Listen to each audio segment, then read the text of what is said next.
Bienvenue dans cette vidéo. Aujourd'hui, nous allons parler d'un sujet un peu complexe qui suscite vraiment beaucoup de questions, beaucoup d'interrogations lorsque les personnes, les humains se réunissent et qu'ils veulent avoir une idée nette de ce sujet. C'est un sujet qui est vraiment hermétique, comme je l'ai dit, qui est difficile à définir, mais je pense que chacun le définit de sa façon, à sa façon. Mais moi, je vais donner ma conception quant à ce sujet qui suscite beaucoup d'engouement lorsqu'il est question de le définir. Et ce mot, c'est le bonheur. Le bonheur, c'est quoi réellement le bonheur? Quelle est la définition idéale de ce mot? Pour certaines personnes, ils diront que le bonheur, c'est lorsque tu possèdes énormément d'argent, c'est-à-dire que des millions ou bien des milliards. D'autres diront aussi que être heureux et avoir le bonheur dans sa vie, c'est lorsque tu as marié la plus jolie femme du monde, soit la Miss Monde ou bien des personnes comme Rihanna, comme Beyoncé. C'est en ce moment qu'on dit que tu es heureux et que tu vis le bonheur. D'autres diront que non, ce n'est pas ça le bonheur. Le bonheur pour moi, c'est lorsque tu possèdes de grandes maisons et c'est lorsque tu possèdes un cortège avec de grosses voitures. C'est ça le bonheur. C'est quoi le bonheur réellement? Dans cette vidéo, je vais donner moi ma conception comme je l'ai dit au départ. Je vais partager avec vous. Mais dans les commentaires, vous me direz ce que vous aussi, la conception que vous avez du bonheur. Le bonheur pour moi, il vient de l'intérieur de nous. C'est à nous de décider d'être dans le bonheur ou d'être dans le malheur.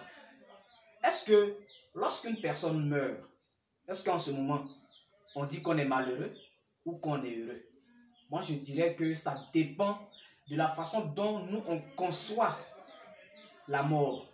C'est vrai, nous venons de nous séparer de façon physique avec un être qui nous est cher, qui peut être notre mère, notre père, notre frère, un ami, une connaissance, qui nous a tellement rendu de service qu'on veut le garder éternellement à côté de nous. Mais lorsque cette personne meurt, lorsqu'on se réfère aux Écritures, est-ce que ce n'est pas aussi une joie? Est-ce que ce n'est pas aussi un bonheur? Parce que nul n'ira au paradis sans passer par la mort. Le Christ qui est aujourd'hui à la droite de son Père est passé par la mort. Nous le savons tous. Donc, comme je le disais, le bonheur ne dépend de personne. Le bonheur, il dépend de chacun de nous. Si toi, c'est lorsque tu vas avoir des millions ou bien des milliards que tu vas sentir que tu es heureux, alors attends. Maintenant, si le monsieur, lui avec ses 100 000, ses 200 000, ses 1 million, ses 10 millions, il se sent dans le bonheur, mais qu'il vive son bonheur.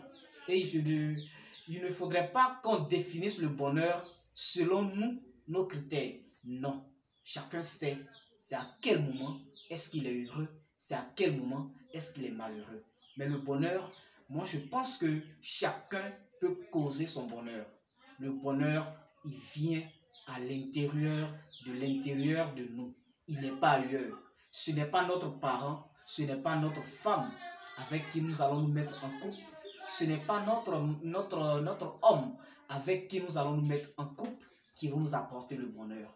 Mais le bonheur, c'est nous qui allons le créer parce qu'il est à l'intérieur de nous. Et lorsqu'on le manifeste par un sourire, par l'enthousiasme envers les autres, alors nous sommes heureux. Dans tous les environnements où nous allons nous présenter, lorsque nous allons manifester à l'intérieur cette joie, cet enthousiasme, alors toutes les personnes qui seront dans cet environnement seront aussi heureux. Donc, je voudrais qu'on arrête de limiter le bonheur à seulement à l'argent, au bien matériel, à de grandes maisons, à de grosses voitures, à de belles femmes, à de beaux hommes, ou bien à des hommes qui ont tout simplement le cash flow, qui ont tout simplement l'argent. C'est vrai, c'est un mot, c'est une expression, c'est un sujet qui est vraiment hermétique, qui est vraiment difficile à définir. Mais je pense que si on s'attelle de ce que c'est que le bonheur, je pense que la définition idéale, veuillez m'excuser, la définition idéale, c'est lorsqu'on décide de créer notre bonheur. Si tu as aimé cette vidéo, n'hésite pas à t'abonner et aussi de la partager en cliquant bien sûr sur la cloche de notification afin de pouvoir bénéficier de nos futures vidéos. Merci et à très bientôt.